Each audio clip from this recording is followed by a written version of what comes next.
पंतप्रधान नरेंद्र मोदी यांच्या हस्ते आज पालघरमध्ये सुमारे 76,000 कोटी रुपयांच्या वाढवण बंदर प्रकल्पाच्या कामांचा शुभारंभ करण्यात येणार आहे।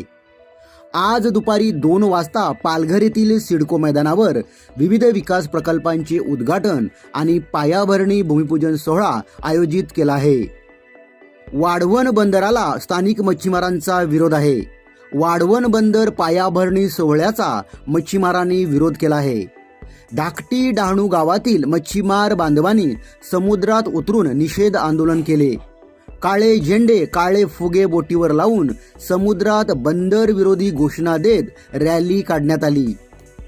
या ठिकाणी हे बघा, सर्व ठिकाणी तुम्ही पाहू शकाल की एक प्रत्येक ठिकाणी बोटीवरती काळे झेंडे काळे पत्रे या ठिकाणी लावण्यात गेलेले आहेत आणि या बोटी आता समुद्रातून रॅलीचं आयोजन करून या बंदराचा निषेध करण्यासाठी येते। हे बघा किती प्रचंड प्रमाणात बोटी येते। या एका ठिकाणी हा बघा, या ठिकाणी